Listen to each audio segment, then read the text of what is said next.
여러분 다 잘 아시는 말씀이죠.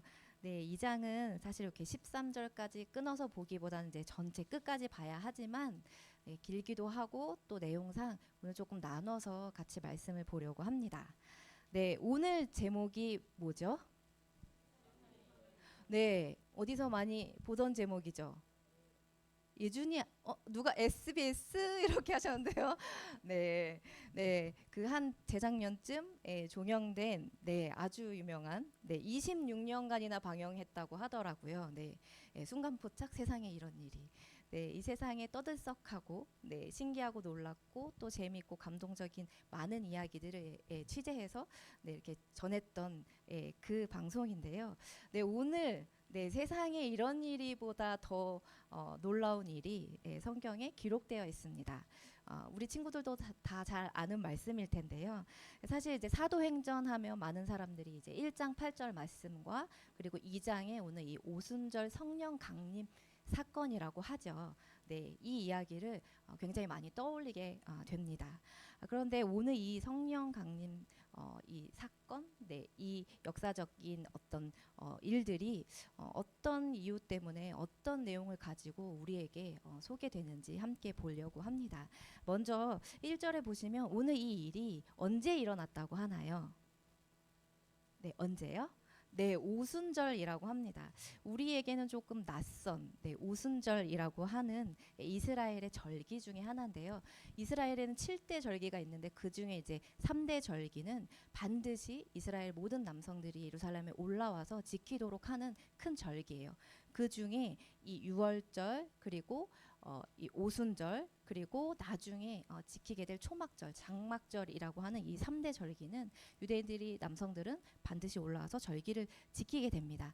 그런데 이 오순절은 유월절의 첫 번째 절기인 유월절과 좀 연결을 같이 하고 있는데요. 오늘 자료를 하나 띄워드리도록 하겠습니다. 보실까요? 근데 제가 제 눈이 흐린 줄 알았는데 자료가 너무 흐렸던 것입니다. 그래서 제가 본의 아니게 가까이 가서 여러분에게 설명을 좀 드리도록 하겠습니다. 이렇게 보시면 강의 시간 아니지만 유월절, 무교절, 초실절 그리고 오순절 이렇게 이어져 있죠. 여기 보면 이렇게 하나의 선으로 쭉 연결이 되어 있어요. 이 의미는 유월절부터 오순절까지 그 유월절을 지키러 올라온 예루살렘에 올라온 남성들이 오순절까지 쭉 이어서 절기를 지키는 기간입니다. 그런데 앞에 세 개는 좀 묶여 있고 뒤에 오순절은 좀 떨어져 있죠. 앞에 세 개는 그 의미를 조금 같이 하고 있는데요. 먼저 유월절은 여기 니산월이라고 되게 흐릿하게 써 있는데 니산월은 밑에 보면 첫 번째 월이라고 되어 있어요. 그래서 유대인은 우리는 지금 이제 태양력에 따라서 1, 2, 3, 4, 5, 6, 7, 8, 9, 10, 11, 12월 이렇게 하죠. 그런데 유대인들은 유대력하고 종교력이라고 해서 본인들이 지키는 믿음에 따라서 이 절기를 지키는 그런 그 일력, 월력 이렇게 따로 있습니다. 그래서 종교력이라고 하는데 이 유월절이 그들에게는 사실은 첫 번째 달이 되는 거죠. 그 유월절의 첫 번째 달의 14일 이 이제 시작이 되죠. 우리 친구들도 6월절이 어떤 날인지 다 알고 있나요? 알지만 대답은 잠시 후에. 6월절은 잘 아는 것처럼 우리나라도 뭐 광복, 해방, 이 3.1 운동 이런 거를 굉장히 크게 생각하잖아요. 이스라엘도 마찬가지죠. 애굽에 종살이 하던 그들을 하나님이 출애굽 시켜주신, 해방시켜주신 그 날이 자유를 선언하게 하신 그 날이 그들에게는 가장 기념이 되는 날이기 때문에 첫 번째 가장 중요한 달의 절기로 생각합니다. 그래서 이 유월절은 우리가 잘 아는 것처럼 애굽에 종살이 하였던 그들에게 하나님이 10가지의 재앙, 심판을 내리시죠. 그리고 마지막이 장자의 죽음이죠. 그런데 그때 하나님이 어린 양의 피를 진 문설주에 바른 이스라엘 백성들은 넘어가 주시고 그렇지 않은 애굽의 장자는 모두 다 죽게 되죠. 그날을 기념하여서 6월절을 시작으로 이스라엘 백성은 우리는 이제 새롭게 시작한 백성이다라는 의미를 갖고 있죠. 그리고 무교절입니다. 6월절 다음 날인데요. 여러분 생각해 보시면 이제 막 급하게 나가야 돼요. 막 도망가듯이 나가야 돼요. 그러려면 음식이 당연히 필요하지만 그 음식을 오랫동안 숙성시켜서 가져갈 수는 없겠죠. 그래서 떡에다가 이렇게 반죽시키지 않고 그냥 가져가게 하는, 그래서 그것을 먹으면서 우리가 이렇게 급하게 나왔구나를 기억하는 일주일간의 기간이 있습니다. 그래서 유월절 이어 무교절은 그 다음 날로부터 일주일간의 기간을 갖습니다. 그런데 이 무교절 안에 이 초실절이라는 절기가 나중에 이제 포함이 되게 되는데요. 이 초실절은 안식 후 첫날이라고 되어 있죠. 이 무교절이 7일이기 때문에 그 7일 안에 안식일이 끼어져 있겠죠. 7일이나 되니까. 그 안식 후 다음 날을 초실절이라고 하는데요. 이 초실절은 이제 나중에 이스라엘 백성이 가나안 땅에 들어가면 지키게 되는 절기인데, 어떤 절기냐면 이스라엘 백성은 원래 그 농사를 지어본 적이 없어요. 그런데 가나안 땅에 들어가서 농사를 짓게 되죠. 그럼 하나님이 거기에서 소산물을 얻게 하시는데, 그 첫 번째 열매 소산물을 하나님께 드리는, 하나님이 우리의 인도자이실 뿐만 아니라 우리의 공급자이심을 감사하는 절기가 이 초실절이에요. 유대인들이 그래서 이 초실절까지 지키고, 나중에 여기 보면 오순절, 뭐 칠칠절이라고 되어 있죠. 이 칠칠절은 어떤 날이냐면 이 초실절로부터 7일을 7주간 지난, 그러니까 7, 7에 49, 그 다음 날인 50일째 오순절이라고 합니다. 사실 오순절은 우리나라가 이제 그 한자어를 붙여서 오순, 다섯 오, 열, 십, 뭐 열순이라고 하더라고요. 그래서 50일째 되는 날 하나님께서 우리에게 먹을 것을 주시고 기념케 하시는 것. 그래서 사실은 이 앞에 초순절은 그 미를 추수하는, 보리를 추수하는, 그리고 뒤에 초실절은 사실은 밀인데 우리나라에서는 약간 절기상 보리이기 때문에 맥추절이라고 불렀다고 합니다. 네, 이제 이해가 되셨나요?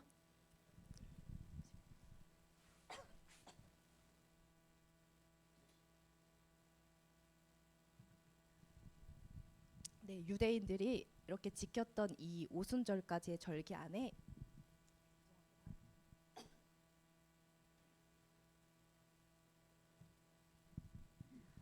오늘 나타난 이 중요한 의미는 따로 있습니다. 요거 계속 아직 띄워주세요. 네, 과거 구약 시대부터 예수님이 오시기까지는 이런 의미로 이제 절기를 지켰는데요. 우리가 잘 알듯이 예수님이 오셔서 유월절의 어린 양이라고 표현을 하죠. 네, 구원받을 수 없는 자에게 예수님이 대속물이 되어 주셔서 이스라엘이 출애굽할 때 어린 양의 피를 바르듯 예수님이 그들에게 대속물이 되어 주셔서 유월절을 완성해 주셨죠. 그런데 그 해에 지금 오순절 절기를 맞이하게 되는 겁니다. 사실 우리 예수님을 부활의 첫 열매라고 하죠. 네, 잠자는 자들의 첫 열매. 6월절부터 초실절까지 요 절기들이 매년 똑같은 요일이 다가오지는 않습니다. 우리가 해마다 오늘 5월 30일이 2026년에는 주일이죠. 그런데 작년 25년 5월 31일은 토요일이었습니다. 이처럼 그 6월절이 예수님이 십자가에 못 박히시던 해에 이 초실절이 되는 날, 안식 후 첫 다음 날, 안식 다음 날, 우리로 따지면 주일날, 그러니까 예수님이 부활의 첫 열매가 되셔서 하나님께 드려지신, 그리고 우리에게 부활의 열매로 소망을 주신 날이 이 초실절의 의미를 담고 있습니다. 그래서 우리가 예수님을 자꾸 첫 열매, 부활의 첫 열매, 잠자는 자들의 첫 열매가 되셨다라고 얘기하는 것은 이 절기에 따라서 예수님이 유월절에 어린 양처럼 죽으시고 우리에게 구원을 베푸셨던 것처럼 우리에게 첫 열매로 소망을 주신 것을 말하고 있습니다.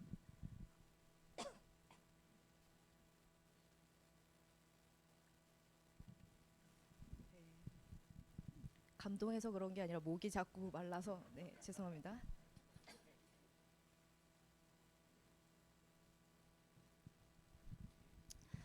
이 유월절의 첫 열매가 되신 예수님이 부활하셔서 이제 오순절까지 이르게 됐죠. 그런데 이 오순절은 어떤 날이냐면 아까도 설명했듯이 유월절의 절기를 지키러 온 사람들이 네, 예루살렘에서 떠나지 않고 사실은 이 오순절까지 지키려고 계속 머물러 있습니다. 네, 그래서 이 우리 사도행전 2장에 본 것처럼 이때 많은 사람들이 예루살렘에 있을 수밖에 없었던 네, 그런 역사적인 배경을 가지고 있습니다. 네, 계속해서 이어서 좀 설명을 드리자면 이스라엘 백성들에게 이 절기는 하나님이 우리의 구원자일 뿐만 아니라 우리의 대속자요 그리고 우리의 공급자이심을 감사하며 기억하며 하나님께 나아가는 절기였습니다. 뿐만 아니라 이 신구약 중간 시대를 지나면서 이 오순절은 어떤 의미를 더 갖게 되냐면 이스라엘 백성들이 출애굽하잖아요. 그리고 시내산에 이르러서 하나님이 모세에게 계명을 주셨을 때를 날짜로 계수했을 때 딱 50일 정도였다고 합니다. 그래서 이 오순절은 하나님이 우리에게 약속해 주시고 우리를 언약 백성으로 삼아 주셨다라고 기념하는 날이 오순절이기도 합니다. 네, 사도행전 2장에서 예루살렘에 모인 이 유대인들이 여전히 그런 구약적인 오순절을 지키기 위해서 예루살렘에 모여 있고 기념하고 있죠. 그러나 이 오순절은 이전의 오순절과 당연히 다르겠죠. 이 오순절은 마지막 오순절이 됩니다. 그럴 수밖에 없는 이유를 아까 설명드렸죠. 예수님이 죽으셔서 유월절을 마치시고 종결하시고 이제 오순절도 성령이 오셔서 구약적인 관점의 오순절을 종결하고 하나님이 새 언약 백성으로 부르시는 장면이 이 사도행전 2장의 오순절 사건입니다. 1절을 보면 거기에 그들이 다 같이 한 곳에 모였다라고 기록합니다. 그 장소가 사도행전 1장 13절에서 본 그 다락방이었는지 아니면 사람들의 눈에 띄기 쉬운 그 성전의 큰 어떤 장소였는지는 확실하게 기록하고 있지 않지만 2절에 보면 온 집에 가득했다라는 표현을 바탕으로 1절의 다락방으로 보는 견해가 사실은 좀 많이 있습니다. 그런데 중요한 것은 여기 장소가 어디냐이기보다 그들이 지금 함께 모여 있다는 사실입니다. 그들이 함께 모여 있을 때 어떤 일이 일어나죠? 2절에 보면 하늘로부터 급하고 강한 바람 같은 소리가 모두 들었다라고 합니다. 그 소리가 그들이 앉은 온 집에 가득했다라고 하니까 굉장히 엄청난 소리였겠죠. 모두가 들었을 정도의. 그것은 분명히 앞서 얘기한 것처럼 하늘로부터 임한 소리라고 말합니다. 뿐만 아니라 동시에 불의 혀처럼 갈라지는 것들이 각 사람 위에 하나씩 임하는 것을 모두가 보았습니다. 이 이상한 현상은 청각, 소리를 들었으니까 청각 그리고 눈으로 본 시각으로 경험한 일이었고 그들 중 몇 사람에게만 보여진 환상이나 환각의 체험은 아니었습니다.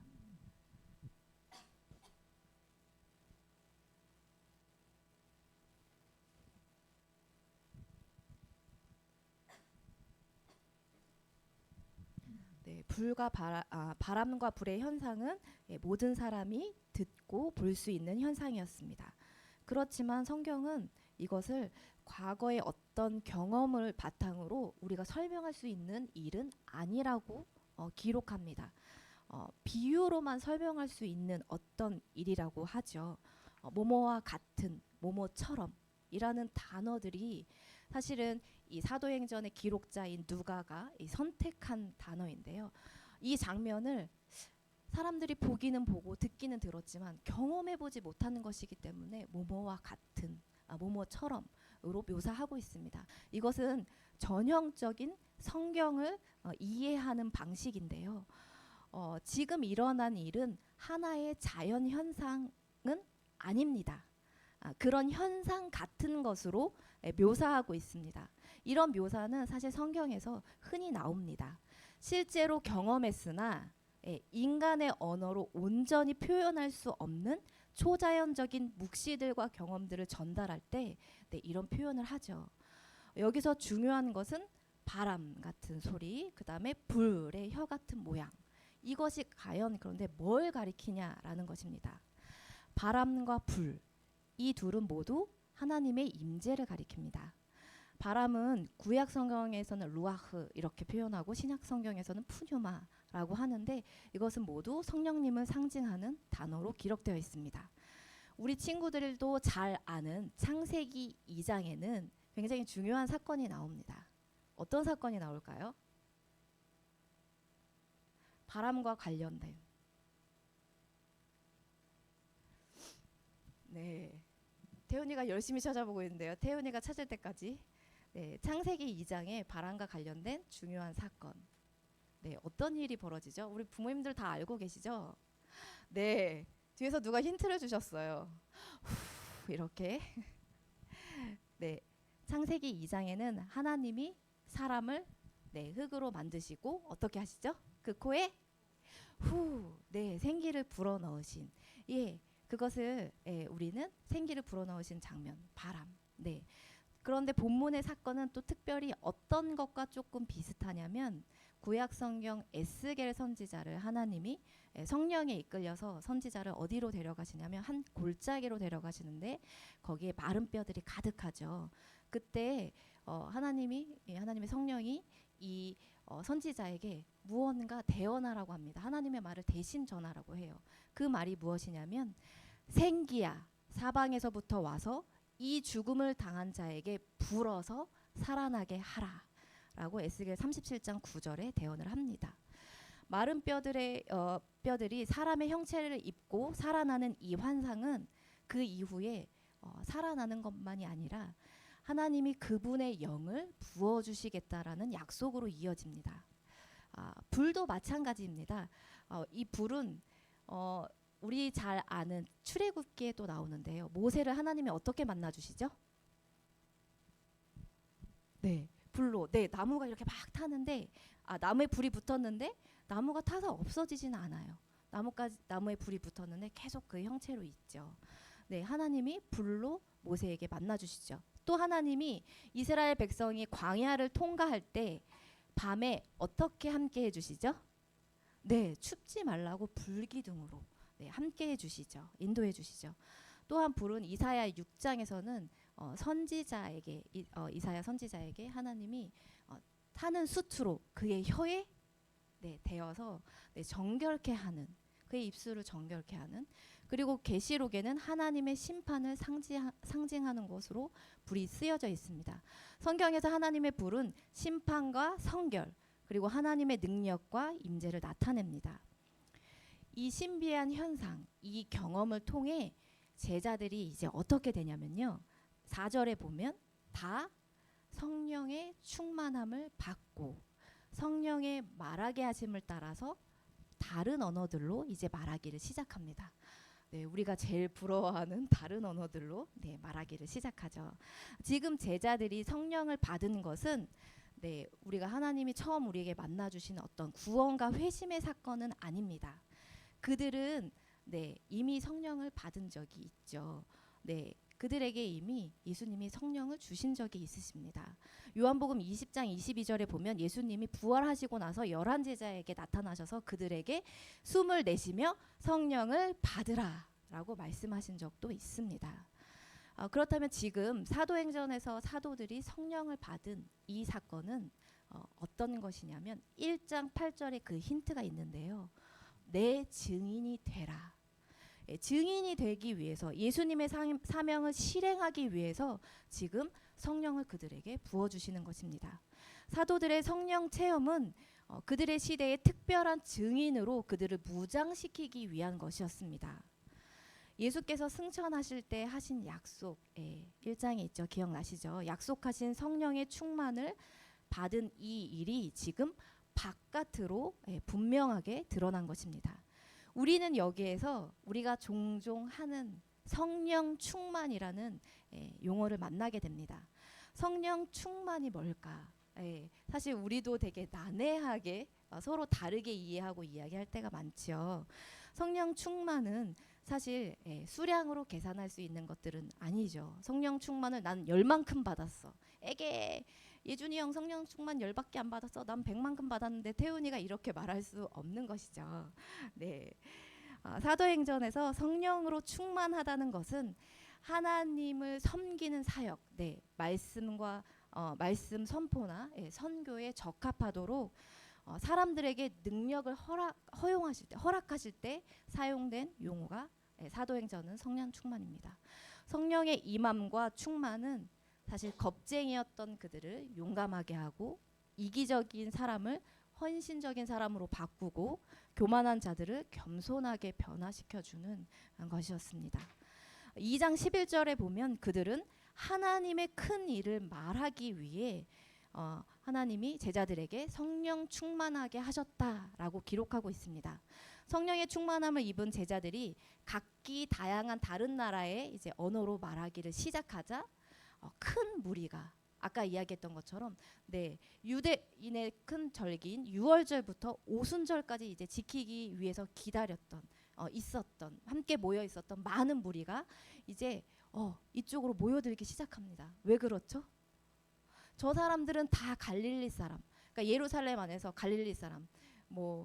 어떤 학자들은 이 갈릴리 사람들이 좀 약간 변두리 지역에 살기 때문에 좀 무시하는 거라고 얘기할 수도 있겠지만 여기에서 이제 흐름상은 다른 언어를 사용하기 때문에 그렇습니다. 제가 요즘에 이제 정미라 사모님과 김아론 목사님이 함께 계시는 시간보다 더 많이 있거든요. 근데 사모님이 이제 부산 분이시잖아요. 같이 다니다가도 부산 사투리가 나오면 사모님 단번에 아시더라고요. 이렇게 저 부산 사투리인데 이렇게. 그런데 여기 사람들도 그런 거예요. 갈릴리 사람들의 그 특유의 언어들이 있을 텐데 어휘나 그런 것들이 있을 텐데 이들이 다 갈릴리 말을 하지 않고 각기 다른 언어들로 말을 합니다. 그러면서 여기에 보면 뭐라고 이야기하냐면 두 번이나 강조되는 것이 있는데요. 7절에 보면 다 놀라 신기하게 여기고 그리고 나중에 12절에 보면 다 놀라 당황했다라고 합니다.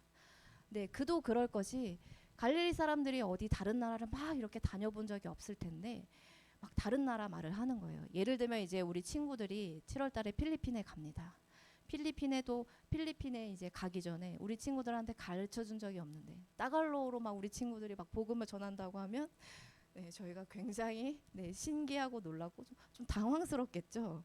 본인들은 얼마나 당황스럽겠습니까? 아마 제자들도 본인들이 배운 적 없고 본인들이 의도해서 하지 않은 그런 이야기들을 하게 되죠. 그러니까 사람들이 모여들어서 굉장히 놀라고 신기해합니다. 그런데 여기 모인 사람들을 어떻게 설명을 하냐면 경건한 유대인들이라고 얘기하고 두 번째로는 천하 각국으로부터 온 사람들이라고 소개를 합니다. 9절부터 11절까지는 그 사람들이 어느 나라에서 왔는지를 이렇게 쭉 열거하고 있는데요. 우리 지도를 한번 보여주실까요?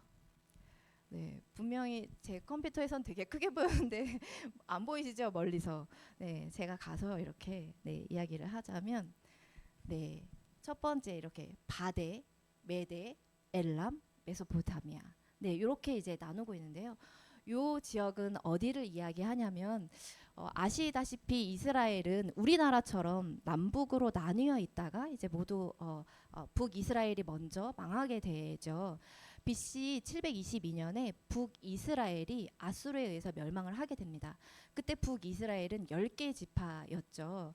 그런데 그들이 이제 그 사마리아에 머물러 살다가 아수르에 의해서 이제 멸망을 하면서 포로로 이렇게 잡혀갔던 사람들이 이 아수르가 살고 있던 지역으로 이제 흩어져서 살게 되는데 바로 요 지역들입니다.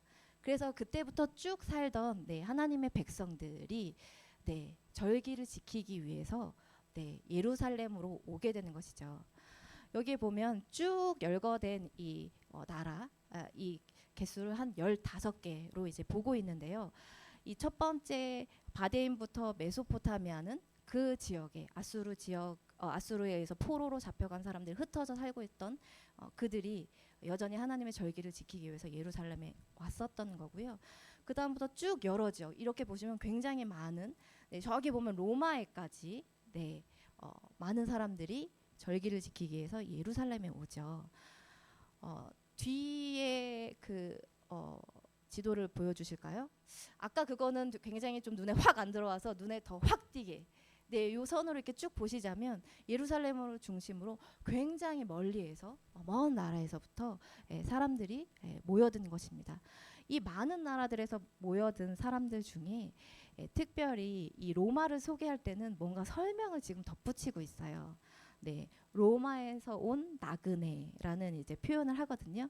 네, 그 이유는 기록자가 지금 누가이기 때문에 그럽니다. 누가는 앞으로 바울과 함께 전도 여행을 하게 되죠. 바울이 어디를 가죠? 네, 마지막에 로마로 가게 되죠. 그래서 이 로마에서 온 나그네라는 표현을 하게 되므로 앞으로 이제 우리 로마까지 갈 거야라는 것을 은연중에 이렇게 퍼뜨리고 있죠. 네. 네. 네, 이제 절 봐주시면 되겠습니다. 예루살렘에서 유대와 사마리아 땅을 거쳐서 이제 복음이 이렇게 증거되는 것이 사실은 우리는 사도행전 8장에 가서야 교회가 박해를 받아서 이제 흩어지기 시작하면서 복음을 전하는구나라고 생각하지만 사실 그렇지 않습니다. 네, 그 길을 이미 오순절에 성령님께서 그 길을 마련하셨습니다. 여기에 언급된 사람들은 유대인들이지만 그 중에는 유대교로 온전히 개종한 이방인들도 포함되어 있습니다. 이렇게 보시면 이 오순절 사건이 굉장히 의미 있는 거구나. 하나님의 그 사도들이 어떤 그 큰 사역 나가서 전하기도 이전에 하나님이 그 길을 마련하시고 이미 복음이 전파되게 하셨구나. 그런데 이 상황을 거슬러 올라가면 창세기까지 올라갈 수 있습니다. 하나님이 아브라함에게 창세기 12장에 약속하신 것, 그 성취가 사실은 여기에서 이루어지기 시작한 거죠. 그리고 그 수단도 사실은 제자들이 나가서가 아니라 하나님이 이미 성령을 통해서 제자들에게 그 수단도 마련해 주시는 것이죠. 오순절에 열방이 예루살렘에 모였고 그 각 사람은 자신의 모국어로 하나님의 큰 일을 듣게 됩니다. 여기서 말한 하나님의 큰 일은 나중에 이제 다음에 우리가 14절부터 쭉 듣게 되겠지만 하나님이 모든 민족에게 주시겠다고 하신 궁극적인 복, 바로 예수 그리스도의 복음입니다. 그리고 이 복은 하나님의 백성을 통해 모든 민족에게 지금 전해지기 시작한 겁니다. 그러니까 예수 그리스도에 대한 이야기를 지금 각국 나라로 말하게 되는 거죠. 그런데 이 사건에서 우리가 더 주목하고 거슬러 올라가 봐야 할 것은 바로 창세기 6장입니다.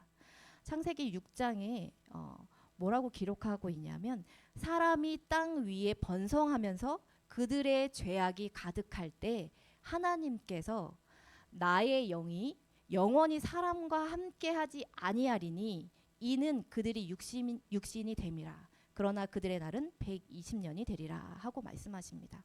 이 말이 뭐냐면 인류의 죄가 계속 더 점점 관영해지고 가득 차죠. 하나님이 이제 뭐라고 얘기하시냐면 내가 저 죄 짓는 인류를 그냥 내버려 두겠다라고 하시는 거예요.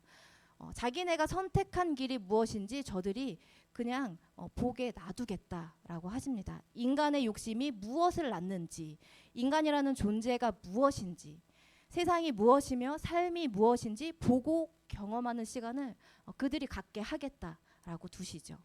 그래서 그 자업자득의 과정과 시간을 하나님이 허락하셨다라고 합니다. 그런데 하나님께서 버려두어서 자기의 욕심대로 살게 했던 그 시절들이 쭉 지나면서 하나님이 중요한 간섭을 내가 내버려 두겠다라고 하는데 갑자기 하나님이 인간에게 간섭을 하나 하십니다. 그게 창세기 11장에 나타나는 사건입니다. 창세기 11장은 어떤 사건이 기록되어 있죠? 네, 바벨탑 사건입니다. 네. 창세기 11장 1절에는 온 땅의 언어가 하나요 말이 하나였다라고 기록합니다. 그렇게 언어가 하나일 때 그 사람들이 모여서 뭘 했냐면 탑을 쌓기 시작하죠. 그 탑을 쌓는 이유가 무엇이냐면 우리를 위하여라고 기록하고 있습니다. 하늘까지 탑을 쌓고 우리를 위하여 우리 이름을 널리 알리고 우리가 흩어지지 않게 하자라고 합니다.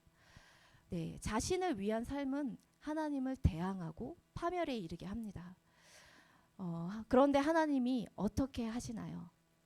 그들이 함께 죽는 것, 공멸하고 파멸하는 것을 막기 위해서 그들의 언어를 하나님이 흩어버리십니다. 혼잡게 하십니다.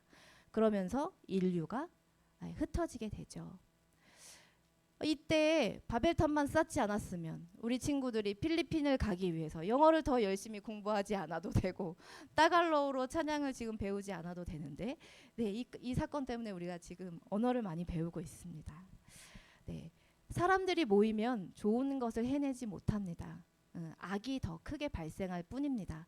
그래서 어느 모임을 가든 조직을 만들면 법과 규칙을 만들 수밖에 없습니다. 그러나 윤리, 도덕, 법과 규칙에 따른 질서가 사람을 온전히 고쳐내지는 못합니다. 최소한의 질서를 유지하기 위해서 그런 것들을 만들 뿐이죠. 이 흩어진 인류, 하나님과 단절된 인류에게 하나님이 찾아오십니다. 예수님으로 인하여서 우리에게 구원을 허락하셨을 뿐만 아니라 오늘 성령님이 함께 하십니다.